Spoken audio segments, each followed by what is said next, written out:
আসসালামু আলাইকুম। আজ আমরা যাচ্ছি সোনারগাঁও রয়্যাল রিসোর্ট, যেটি অবস্থিত নারায়ণগঞ্জের সোনারগাঁও, যেটা প্রাচীন বাংলার রাজধানী হিসেবে পরিচিত। প্রথমে এসেছি হাজীগঞ্জ খেয়াঘাট। চাষারা থেকে 10 টাকা ভাড়া দিলেই যে কেউ এখানে চলে আসতে পারবেন। আমাদের সাথের একটি ভাই আসতে লেট করায় আমরা নবীগঞ্জ খেয়াঘাটে একটু অপেক্ষা করবো তার জন্য। আমাদের সাথে অনেক যাত্রী উঠেছে নৌকাতে, সবাই খুব উপভোগ করছে। আমরা নদী পার হয়ে নবীগঞ্জ খেয়াঘাটে পৌঁছাই। এখান থেকে একটি অটো নিয়ে আমরা যাত্রা শুরু করি। একটু ভিডিও না করেই পারলাম না, পুরোটা গ্রামীণ পরিবেশ। শহরে থেকেও গ্রামীণ পরিবেশটা দেখে খুবই ভালো লাগলো। দুই দিকে নদী আর হালকা হালকা বৃষ্টি, একটা দারুণ উপভোগ্য দৃশ্য ছিল। এভাবে যেতে যেতেই কিছুক্ষণের মধ্যে আমরা পৌঁছে গেলাম সোনারগাঁও রয়্যাল রিসোর্ট। এই সেই সোনারগাঁও রয়্যাল রিসোর্ট, অনেক সুন্দর বিল্ডিং। ওই যে মেন গেট, যে গেটটি ভেঙে মাওলানা মামুনুল হককে বাহির করা হয়েছিল, অনেক সুন্দর বিল্ডিং। পাশে একটি রাস্তা আছে। এই রিসোর্টটা দেখার সুযোগ হওয়ায় মহান আল্লাহ তাআলার দরবারে অগণিত শুকরিয়া। আসুন আমরা ভিতরটা দেখি। সর্বপ্রথম ইবনে সিনা ফার্মাসিউটিক্যালসকে ধন্যবাদ জানাই। তাদের জন্য আমরা আজকে এখানে আসতে পেরেছি এবং এত সুন্দর দৃশ্য উপভোগ করতে পেরেছি। সুন্দর সুন্দর বাহারি গাছ, বিভিন্ন রকম পানি ভরা লেক, লেকের ভিতরে অনেক রকম মাছ, মাছগুলো ভেসে বেড়াচ্ছিল, আমি দেখছিলাম।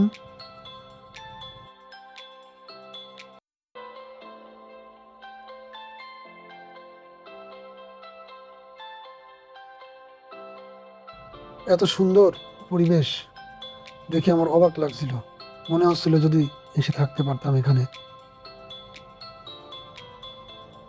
মিস করছি আমার ওয়াইফকে, যাকে আমি আনতে পারিনি।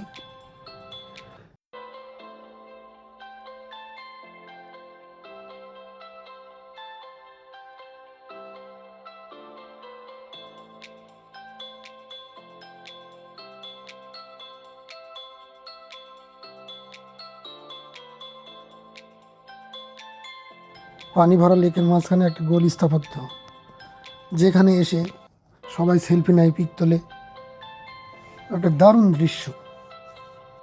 বাহারি গাছে হাত রেখে একটু হাত ভিজিয়ে নিলাম।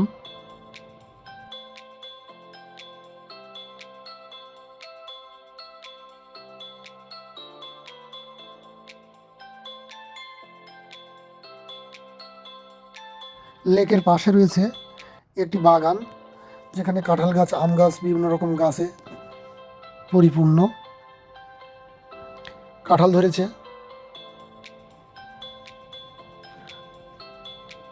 এখানে বিভিন্ন রকম চেয়ার দেওয়া আছে, যেখানে অনেকে বসে সময় কাটাতে পারে। অনেক সুন্দর একটা এরিয়া।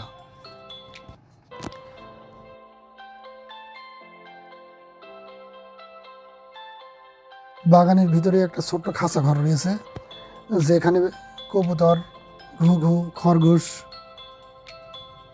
এবং বিভিন্ন রকম পাখি রয়েছে। এই যে খরগোশ, ওইদিকে ঘুঘু, কবুতর আছে। ক্যামেরাতে ভালো দেখাচ্ছে না। ওই যে ঘুঘু, ঘুঘুগুলো ডাকছিল সুন্দর করে। অনেকগুলো চেয়ার আছে, যেখানে আপনি আপনার সঙ্গিনীকে নিয়ে এসে বসে সময় কাটাতে পারবেন। সকালে ভিডিও করা বলে এখন মানুষজন নেই, হয়তো বিকালে অনেক মানুষ হয়। কাঁঠাল, যেটা জাতীয় ফল হলেও আমার খুবই অপছন্দের। ভিডিও করছিল, তাকে বললাম বিয়ে করলে এখানে এসে বসবা, ওয়াইফ নিয়ে সময় কাটাবা। এবার সামনে এগিয়ে যাচ্ছি, যেখানে বড় ভাইরা ঘুরছে। এখানে বিভিন্ন কলিগরা এসেছে আগে। একটা সুন্দর মাঠ, যেখানে হয়তো বাচ্চারা খেলাধুলা করতে পারে। সামনে আছে নাগরদোলা। এখানে একটা বসার স্থান, যেখান থেকে খেলাধুলা দেখতে পারবে। বসার স্থানটা অনেক বড়। এখান থেকে খেলার মাঠটা সুন্দর দেখা যাচ্ছে। এবার আমি সামনে এগিয়ে যাচ্ছি, যেখানে অনেকগুলো ভাই আছে। সামনে নাগরদোলা, সুযোগ যেহেতু পেয়েছি একটু না বসলে হয়। পিছনে আবার আমাদের আরিফ ভাই বসেছে, একটু তানজিল ভাই ঘুরিয়ে দিল আমাদের, একটু ঘুরলাম। আরিফ ভাই তো সেই খুশি, আমিও খুশি, অনেক ভালো লাগলো। মজা করে আরিফ ভাইকে কথা বললাম। আরিফ ভাই, এটা থেকে আমার একটা ইচ্ছা থাকে। হ্যাঁ, কি ইচ্ছা? যে আমি আর আমার ওয়াইফ উঠবে, আমি ঘুরবো সুন্দর করে, হুট করে দুপুরে দেখা করে ফেলে দেবো। এই ছিল আপনার মনে?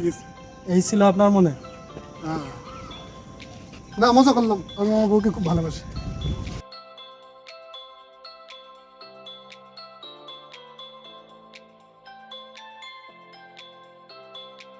আরিফ ভাই এটাতে বসলো, আমি ঘুরিয়ে দিলাম, অনেক হার্ড ছিল। চলে এটা, হাত দিয়ে ঘোরানো অনেক কষ্ট।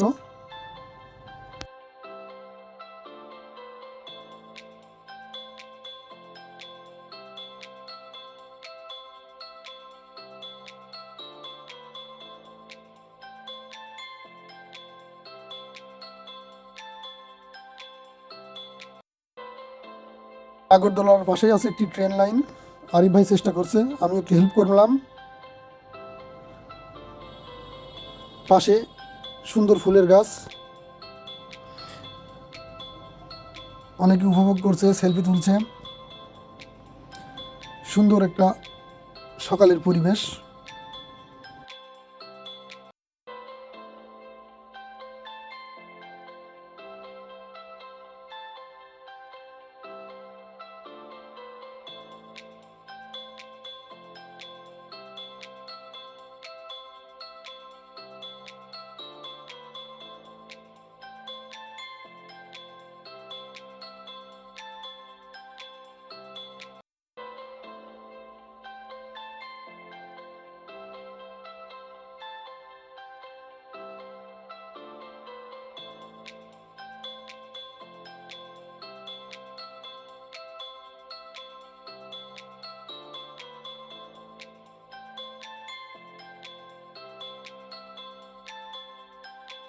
সুন্দর দৃশ্যমান এরিয়া, আপনারা এসে ঘুরে যেতে পারেন। যারা ঢাকা থেকে আসবেন তারা যাত্রাবাড়ি হয়ে, সাইনবোর্ড কাশপুর হয়ে এখানে আসতে পারবেন।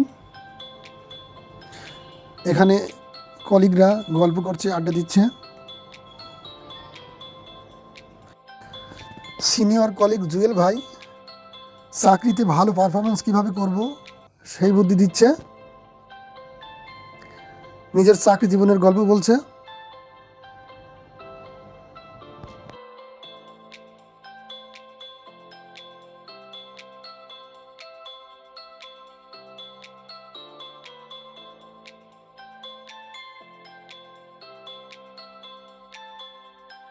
এখান থেকে যদি কেউ পার হতে যান তবে মোবাইল টিপিতে সাবধানে পার হবেন, নয়তো বা গোসল করা লাগবে। এটা হচ্ছে তৃতীয় তলার দৃশ্য, এক বিল্ডিং থেকে আর এক বিল্ডিংয়ে যাওয়ার একটা রাস্তা। এখান থেকে দুই দিকে দেখতে খুবই সুন্দর লাগে। মেন গেট, এই সাইডে আর একটা বিল্ডিং আছে, সেই বিল্ডিংয়ের দৃশ্য দেখা যাচ্ছে, যেখানে আপনাদের ঘোরায় দেখাইছি এর আগেই।